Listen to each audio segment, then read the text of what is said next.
Hi, this is Dario Salas again, Dario Salas Jr. It's a privilege to be with you, and I'm talking about Matthew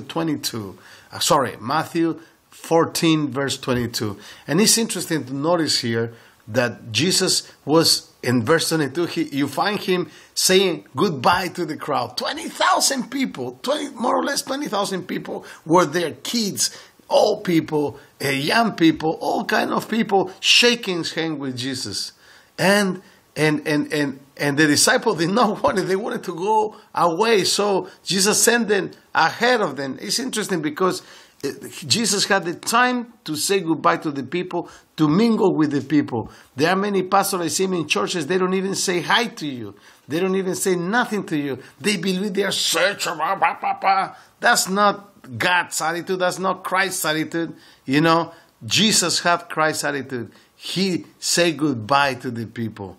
He said goodbye to the people, and the disciple went ahead because they didn't want to do God's will, who was dismissed the people. You know, they went ahead. When you are not doing God's will, you go ahead of God's will. You go everywhere, but you are not with God. And that's the biggest mistake some can make, is to go without God's presence. Listen, whatever you do in life, you have to have God's presence in your life. Doesn't matter if you preach. If you are preaching without God's presence, it's not a good preaching. If you are in a church without God, even though they say that they have Christ and there's no God there, you better get out from that place, because that place does not have the blessings of the Lord. Think about what you do. If you're going to do a business, you have to call for God's presence in that business. Don't do it without. If you're going to get married, don't marry just because she's beautiful, but marry because God's presence is in your life. You got to take that presence wherever you go. Whatever you do, take that presence with you. Be like Moses says. Moses says like this: I will not go anywhere if God's presence is not with me. You got to go with God's presence all over the place. Wherever you go, you got to take God's presence with you. The disciples went ahead and they did not take God's presence with them. And you know what happened? As they were in that boat in the middle of the sea, the big wind came and the wave began to shake the boat, and they were like all afraid and scared because they did not have God in that boat.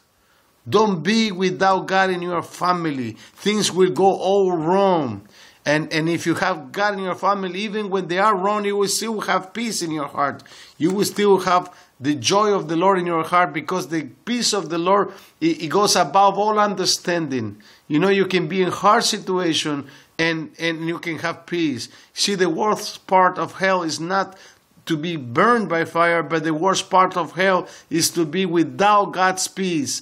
You got to ask for God's peace in your life, brother and sister. Anyways, so as they were on the boat, the situation was terrible. Jesus shows up walking on water.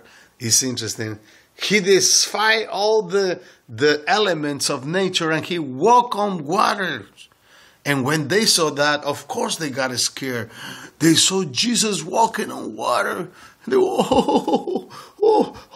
ghost! Oh my gosh, a ghost! And when Jesus saw that, he said, no, it's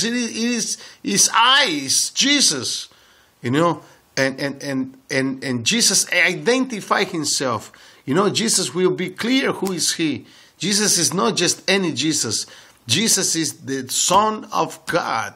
He is the one who came to die for us, and without him we don't have no salvation. There is no other Jesus. The Jesus that they teach you in another place, that is not Jesus. Jesus is well identified. It is me. And you know what? Peter said, well, then if it's you, is it you, Lord? Is that really you? If it's really you, then let me walk and go towards you.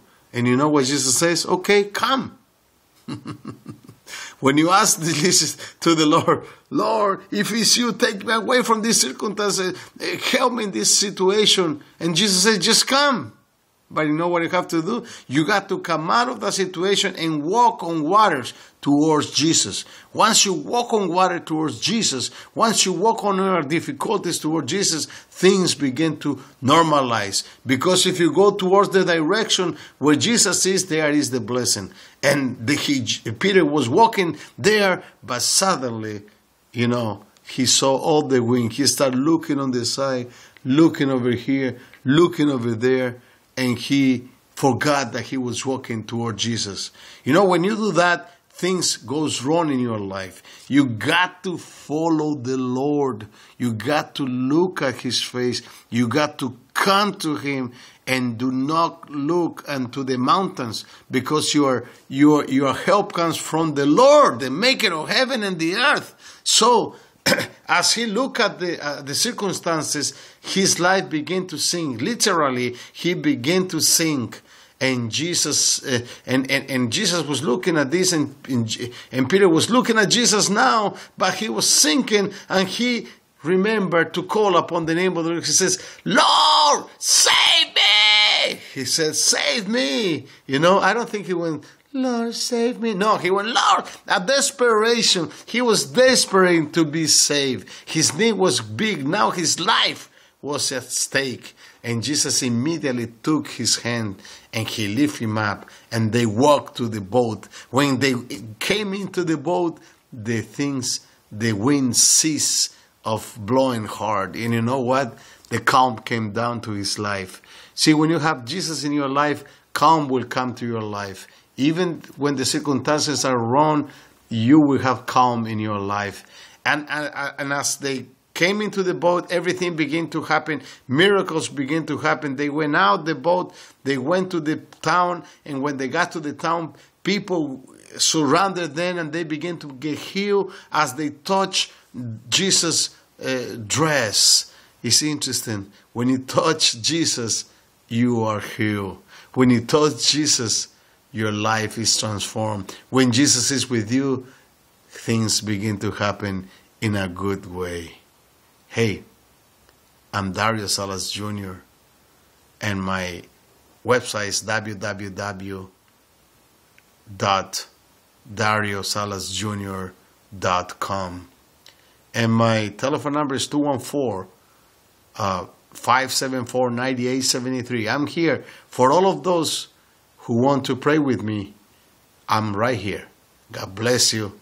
Thank you very much. And thank you for those that pray for me and for our families in Dallas. Yesterday was a tornado season. It was terrible, but the Lord delivered us. Thank you very much. God bless you.